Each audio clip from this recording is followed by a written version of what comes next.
All right. Well, hi everybody. This is my third time to here. It's third time here. Today I am giving a talk about the nous, the intellect, and the body.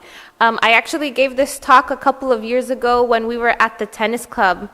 But I updated a little bit, and I think it's a very important topic that we don't discuss enough, so I figured I would give it a second time, and it has nothing to do with the fact that August 4th came at me really fast, and I didn't have time to prepare a good lesson. All right, what I'm going to be talking about is how we see humanity, how our current culture and spirit of the age sees humanity, and then how we as Christians see humanity. Or better yet, how do we define the facets that make up the human person? So first, I'm going to be talking about the cultural mainstream. So how do we as a culture define and understand humanity? And that is through one major lens, which is scientific materialism, which leads to humanism. So what is scientific materialism? So I'm going to discuss it with you through a logical argument. So premise one, the only thing that we know to be true is what we can see, feel, and measure. So this is the foundational belief of scientific materialism. If we can see, feel, and measure it, then it is true. Anything that we can't see is not true. Premise two, all things that we can observe with our senses, our five senses, is made up of matter. Therefore, anything that is not observable materially does not exist. So it is a view of what is true based on the limitations of our physical bodies. So we have five senses, right? Look, see, hear, touch, taste, smell. If we can interact with something through those senses, then it is true. If we cannot interact with those senses, if we cannot interact with it, if it is not made up of matter, then it is not true. Therefore, as a result, spirituality and God in general does not exist. It can't exist because we cannot interact with God and the Spirit through our physical bodies, through our five senses, I should say, through our intellect. We may not think we're materialists, but we are. It is a pervading philosophy. It's been around since the Renaissance. But I would almost argue that it's almost like an instinct as well, that if we can't see it for ourselves, we can't believe in it. Think of the story of doubting Thomas, right? When he heard that Jesus had resurrected, he couldn't believe it until he saw it for himself. So I would almost say it's human nature to want to see things for ourselves to verify. So then that's why we have the Bible verse, because you have seen me, you have believed. Blessed are those who have not seen and yet believed. And the thing is, when you ask someone, so if I were to ask Henry, do you think matter is all that exists? Most people will say, no, there's more to life than matter. There's more, when I say matter, I mean literally matter, the particles that make up the universe. Most people on the other coin of our instinct is to reject the idea that there's more than matter. But at the same time, we behave in ways that disprove the way we feel. We behave in ways, like I said, the story of doubting Thomas. He's a perfect example. He believed in God. He believed that there was more to life than matter. But when it came down to it, he needed to see it for himself to believe it. So this is an update from last year. So this is from René Descartes. He's a philosopher. His statement is really famous. I'm sure we've all heard of it. I think, therefore I am. What's funny is that this quote was actually meant to counteract materialism, but I think in the mainstream culture, that quote has actually become the foundation for our modern day materialism. We really prize our intellect, our ability to think, and we think that our ability to think is what makes us special or what makes us, unique. And that we could solve all the answers to the universe through our ability to think, which we'll talk about why that breaks down later. Materialism, so we have this foundational layer of philosophy that pervades every part of our life.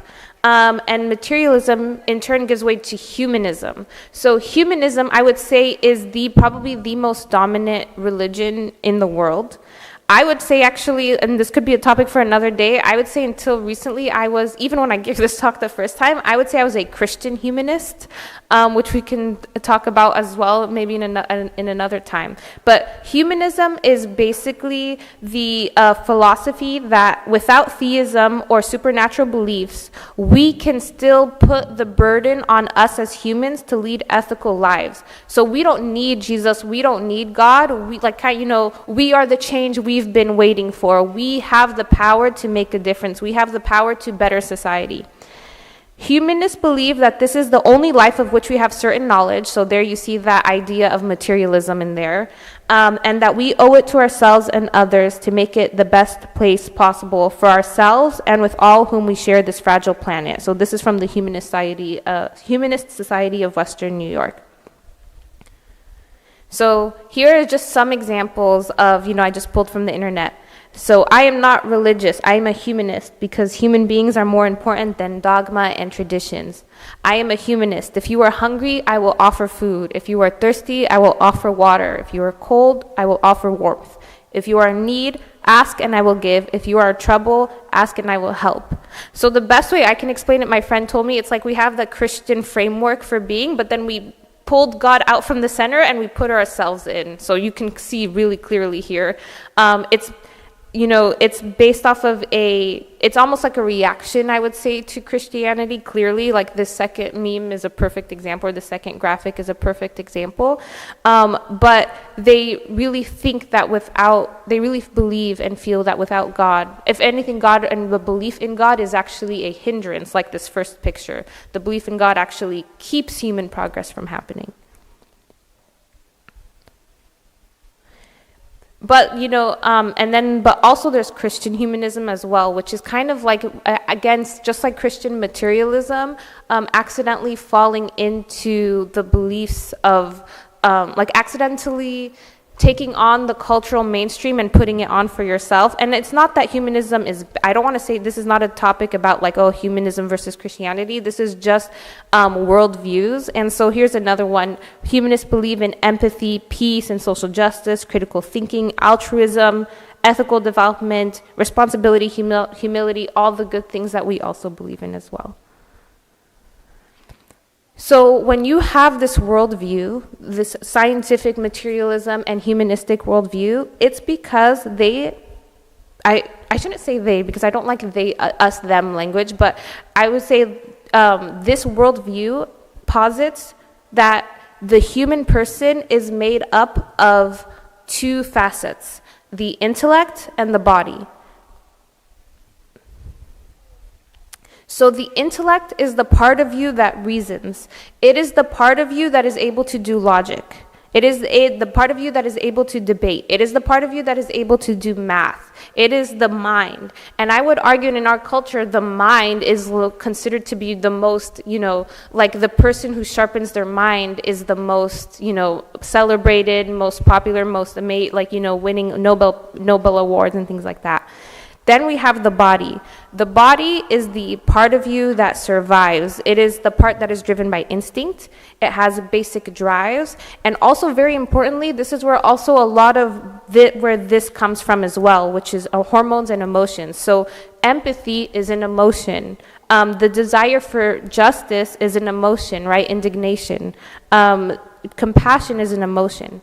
And so you can see very clearly how humanism can and materialism can feel like it explains the world, because a lot of what we feel as Christians is actually grounded in our physical bodies. Also, I would say when we talk about how humanism starts to break down, you'll always hear the argument that we're no different than animals. And it's absolutely true. With this worldview, we are no different from animals, because animals do have intellect and animals do have bodies. Animals do feel compassion. Animals use tools. A lot of animals use tools. Crows are so smart, they'll hold a grudge against you and poop on your car if you look at them the wrong way, right? That's why whenever I see a crow, I just salute them and I move on, because crows are actually smarter than 7-year-olds. So we animals do have the ability to use logic and reasoning, and they also have bodies that have emotions.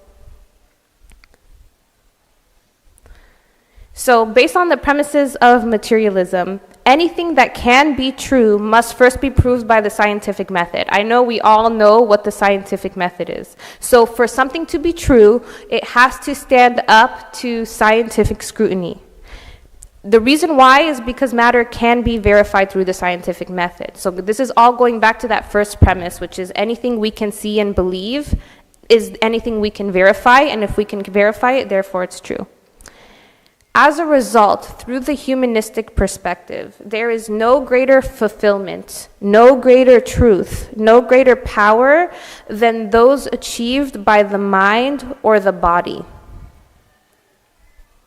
So again, think of like the most famous people we have in our society. It's usually an achievement of the mind or an achievement of the body. So, where the Olympics is a testament to what the body can achieve, right? All the, Albert Einstein, Stephen Hawking, all of these people, these are people who are the quintessential greatest mind achievers. And then I'll also say that materialism is so pervasive that it's pervaded our own Christianity as well. So this is from 1968. All religions and all groups are directly or indirectly taking shape according to materialistic principles, whether we're aware of it or not. Just because that's what happens when there's a pervasive culture, it infuses itself into everything. Christian materialists believe in God's existence, but he is outside of and removed from the material order. So it's almost like we have this like almost dualist perspective, or this idea that God exists, but I need to, go make my money kind of thing. I need to go work. I need to do this. And this actually leads to sometimes potential heresies. So for example, my favorite one is the prosperity gospel. The prosperity gospel is essentially rooted in materialism, which is almost like this God out here, he supports your material well-being as long as you do good. So it's almost like the rich man, but if God told him, yes, good job, now I'm going to give you more riches. So it's like subverting the rich man, the Christian story on its head, and making the rich man the actual role model that we should follow. And also, most importantly, for the Orthodox perspective, when you are a materialist, when you cannot, or it is difficult to believe in things outside of matter, the sacraments are completely stripped of their mysteries and their spiritual reality. They become ritual or symbolic only. And I do think that's why Protestantism tends to strip that mystical or spiritual aspect, because Protestantism was raised in a fully materialistic world, whereas maybe the Orthodox Church, we precede the materialistic worldview. But think of the consequences when mystery is stripped away from the reality of the world, right? If we just are like, oh yes, it's just the man doing this and then the man does that. Think of what gets lost as a result. Okay. So that is the dominant worldview of the two facets of the human person, intellect and body. Now I'll posit a different worldview, which is the Orthodox understanding. So the Orthodox understanding believes in the intellect and the body, but we introduce one new key facet, which is the nous. The nous is a Greek term that means, and Henry, tell me if I'm correct, nous means knowing, to know. Yeah, with a capital K, to know with a capital K. So we believe, unlike scientific materialism, we believe that humans are the icon of the Trinity. So we are body, mind, and nous, or spirit. It could also be called heart or spirit. It has a lot of different words, it's hard to explain, and I'll explain why in a minute. It was used interchangeably with the church fathers. Thanks, Henry. So, and this is from Corinthians. For who has known the mind of the Lord that he may instruct him? But we have the mind of Christ. In this case, mind was, the word was actually nous when St. Paul wrote it. And this verse is important because he's saying we have the knowledge, capital K, of Christ. We know God in a way that Not just until, and this is going to be difficult, but just challenge yourself. I'm not talking about an intellectual knowing. Everybody knows who Jesus is. Most people on the planet know most people in the Western world know who Jesus is.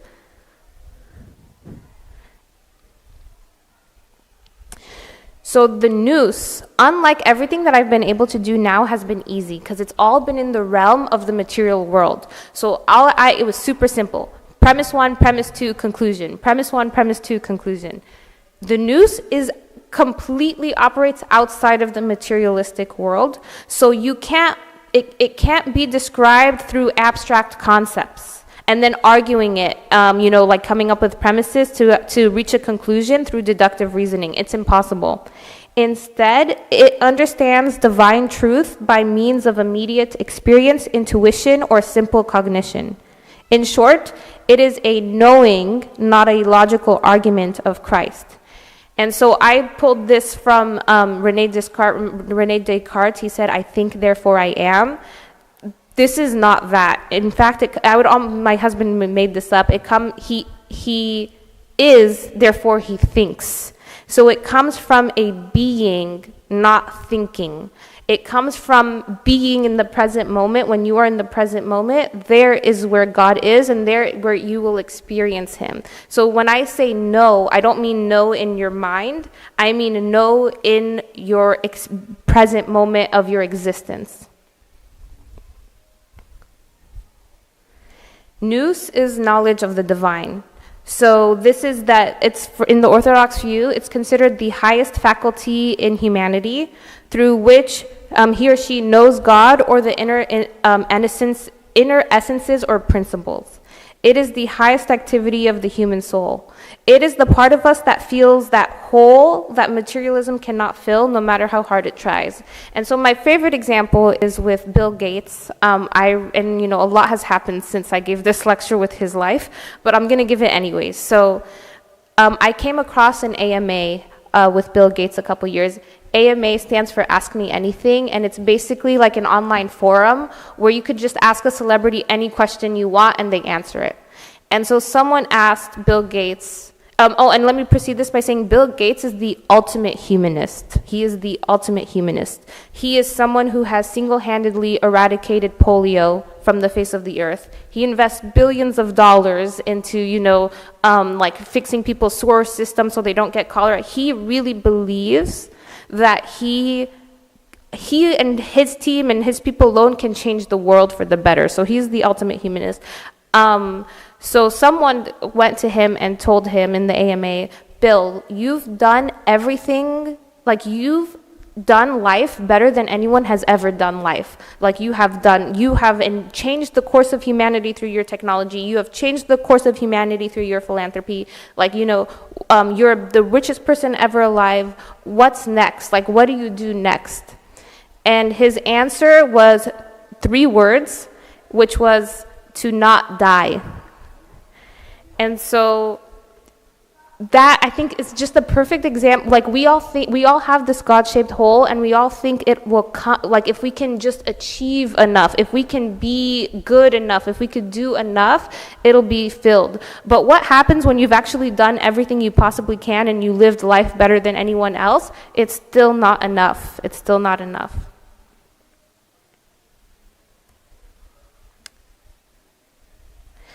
And so here's a story about St. Anthony. So we have one example of Bill Gates, and then we have a different example of St. Anthony. So St. Anthony was in some ways the opposite. He did not set out to achieve great things. He was a man in a cave who prayed. So this is from the life of St. Anthony. And it was a story about, I think St. Anthony lived during the Greco-Roman Empire, right? And so he was famous. And everyone knew about this man in a cave who prayed. And Greek philosophers would get really annoyed by him. And so they looked down on him, just some Egyptian, farmer guy who knows nothing. Why is he so famous? Why is he so wise? So a bunch of Greek philosophers came together and decided that they were going to go to his cave and humiliate him with rhetoric, with logic. So this is what he told them. Since you rely so heavily on argumentation with words, and since you do possess the skill, You want us too not to worship God unless we do so with argumentative speech. So he's saying, because they were trying to convince him that God doesn't exist and he's just crazy. And like logically, just think about it logically, God doesn't exist. So he's saying, because you are good at debate, because you're a good debater, you want us to debate too so we could get into a match. But first tell me this, how is reality accurately discerned, and especially the knowledge of God? Through argumentation with words or through the working of faith? So how do we experience reality? Is it in our heads where we think? Actually, no, it's through living. It's through living in the world. That's how we experience reality. Everything that we do in our head is secondary. It's us taking the world and like running it through our mind, but that's not us actually living in the world. Faith comes from the disposition of the soul, where dialectic is a skill that belongs to those who practice it. So St. Anthony is basically saying what I'm saying, just in much fewer words. He's saying your ability to do logic is in the part of your human person that has to do with intellect, your ability to think. But faith comes from the knowing that comes from your nous. They actually do not match up. They do not match up. You cannot logic your way into believing. And something also, like I always think about, whenever I was in college, I'd always see these like flyers for like, oh, this famous atheist and this famous pastor are gonna come talk and debate about whether or not God exists. And they almost like put it together like it's a boxing match. Like they'll cut the page in half and they're like this, like come for the talk of your life. And like sometimes it would really just depend on who was the better logician. Like sometimes the pastor would win, sometimes the atheist would win. It actually none of it matters, because the knowledge of Christ has nothing to do with whether or not that's why it's like you go around in a circle when you're trying to logic your way. Like there's an argument, and philosophers have, wrote themselves to death trying to explain their way out of Christianity. They can't. It's impossible. It's out of their way of believing, or trying to convince believers to not believe. They can't. It's impossible. Therefore, those in whom faith is actively working have no need of argumentation with words. In fact, it is probably superfluous. Once you experience Christ through the nous, no logic will ever come close to splitting that bubble that you have, or that bubble of knowledge that you have. In fact, sometimes you could hold the two things. Like sometimes, like for me, I'm like, yeah, life is hard. Life is suffering. Why does God, like, how can God do this? So I can, like, what is the logic of, is there a living God? Is there a loving God? But it's because the logic is true, but so is the knowledge of God is also true. Indeed, what we know through faith, you attempt to construct with words, and often you are unable to perceive what we know. So he's telling them, because you've never, just like how you have to refine your intellect and you have to refine your body, so too you have to refine your nous. Because they never refined their nous, they can't even conceive of what he's trying to tell them. So I want to make it clear that the Orthodox Church is not anti-reason. Rather, it recognizes that you cannot reason your way into knowing God. It is the part of us, the nous is the part of us that allows us to have a relationship with him. In fact, it's the part of us that the nous is what separates us from the animals. Is that God, as far as I know, Jesus is not in animals, right? He does not abide in animals, as far as I know. But that is what makes, because we have God in us, so God, abide in me and I abide in you. Because God is in us, we are able to experience him. We are able to have a relationship with him. However, the Orthodox Church believes that the nous, so our ability to know God, was darkened by the fall. And so part of the Christian journey is to be illuminated by the light of Christ. So part of the Christian journey is to know him the way we might have once had. And in fact, the baptism in the church in ancient Christianity was called holy illumination, and it signaled the beginning of our lifelong journey of trying to know Christ in that way. So we in the Orthodox view, there's actually three parts of the human person: the intellect, the body, and the nous. And so it is tragic when you think about it that in the modern world, most humans, if they are not told about it, pretty much amputate an entire part of their being. It's there, it'll always be there, but it might be dormant, it might atrophy because they never had the chance to know.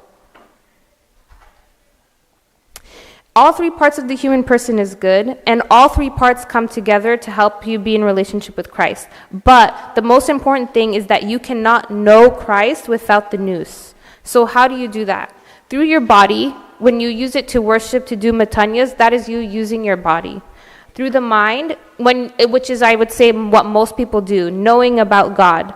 Helping you understand God through mental constructs. So this is where like theology and philosophy and history play a role. And then finally, the nous, which is where you actually go to seek Christ. The more we seek Christ, the more our nous is lightened, and the more we become receptive to divine insight. And this is also where prayer is. So liturgy, personal prayer, and arrow prayers. I would argue that liturgy is probably all three of these, is probably all three in one. This one, I don't want to say this unless everyone else knows it. If no one knows it, I might share it.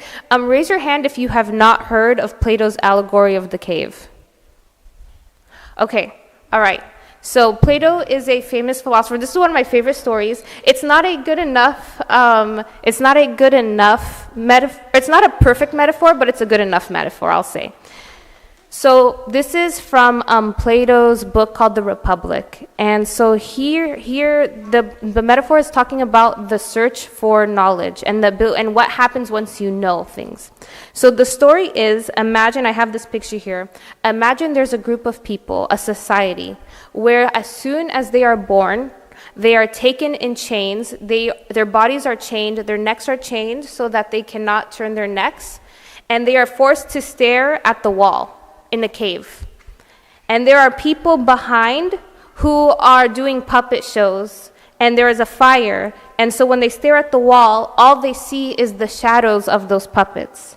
Imagine that entire society grows up from the moment they are born to the moment they die, just staring at that wall with the puppet's shadow reflected on that wall. For them, as far as they're concerned, this is the world. This is the entire truth. Because all they can perceive with their five senses is what is on this wall. So through the materialistic view, this is all they can see. And if they hold the materialistic view, this is all that there is, and it must be true, and there's nothing more true than what they can see, hear, touch, and smell. But imagine one of these people one day is able to escape their chains and is able to make it through the cave onto the ground outside. Imagine how shocked they must be when they see the color of the grass, when they see the sun, when they feel the sun, when they feel the breeze, when they see themselves in the reflection of a pond. Their worldview will be shattered because what they thought they knew was the truth is completely and totally insignificant from what is actually the truth, of what the true world actually is. But furthermore, imagine if this person who finally found out what the truth is, if he tried to go back to his friends and family and tell them, hey, these shadows that are on the wall are nothing, they're fake. There's actually a whole world up there that's the actual truth. Imagine how his friends and family would respond to him. They would, at best, just say, nah, you're crazy, go back to your chains. Or, at worst, and what often happens, is they'll kill him for challenging their worldview. It's right, it's a spectrum, it's somewhere in between these. But because it's so hard for him, once you see something, you experience something. Once you experience something, it is very hard to use your intellect to be able to have someone else experience it too. The only way they can know is if they know with a capital K, is if they experience it for themselves. And so I really love this metaphor because I think it really does explain the journey with the nous. Once you experience God's grace and you're able to touch him for a sec, experience him for just a moment, it's not something you can ever explain what it feels like. Because again, feeling is body. That's why it's so hard to explain this stuff. Feeling something is the body. Experiencing something is completely outside of the realm of your body, of your physical body. So this is, and then Plato goes on to say that people basically, I would also argue that this is our journey with finding the illumination of Christ, is us getting out of that cave. Our everyday life is this cave, and our goal is to get out into the sun and experience God. So, how do we adopt the Orthodox view of the person? So I think this is the perfect answer. It's from St. Paul in Romans.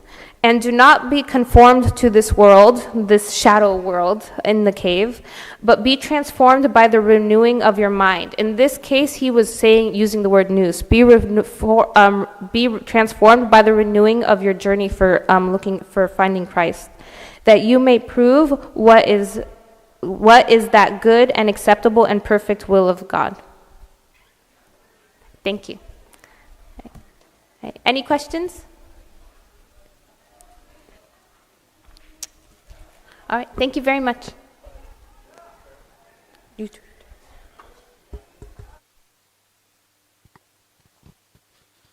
Through the intercessions of ever Virgin Theotokos, Mother of God, Saint Mary, Archangel Michael, Saint John the Baptist, Saint John the Beloved, Saint Peter, and Saint Paul, and all your provident saints, who have pleased you since the beginning, hear us when pray with all thanksgiving. Our Father, who art in heaven, hallowed be thy name.